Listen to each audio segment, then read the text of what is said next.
সীমিত ওষুধ দিয়েই চলছে রাজশাহী সিটি কর্পোরেশনের মশা নিধন কার্যক্রম। প্রতি বছর 1000 লিটার কীটনাশক প্রয়োজন হলেও এই বছর বরাদ্দ পেয়েছে 500 লিটার, যার মধ্যে বর্তমানে মজুদ আছে 100 লিটার।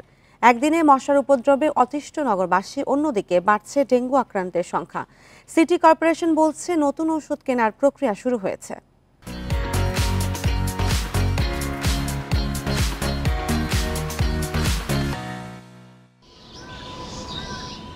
রাজশাহী জুড়ে যখন চোখ রাঙাচ্ছে ডেঙ্গুর ভয়াবহতা, তখন নগরীর পয়ঃনিষ্কাশন নালাগুলো যেন পরিণত হয়েছে মশা উৎপাদনের কারখানায়।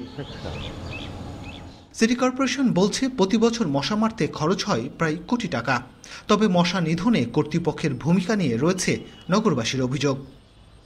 প্রতিদিনই প্রতিনিয়ত শুনছি রাজশাহী মেডিকেলে দুটো একটা করে মারাও যাচ্ছে, আর দিনেও যেমন মশা, রাত্রিতেও তেমন মশা।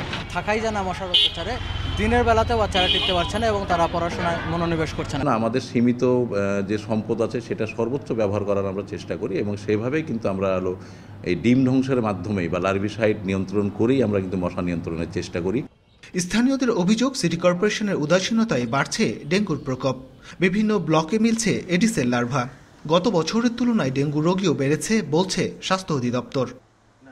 বাইরের রোগীর থেকে লোকাল ট্রান্সমিটটাই বেশি, এবং আমাদের রাজশাহী সিটি কর্পোরেশনে আমাদের কীটতত্ত্ববিদ পরীক্ষা নিরীক্ষা করে পেয়েছেন যে সেখানে ডেঙ্গু এডিস মশার লার্ভা পাওয়া গেছে।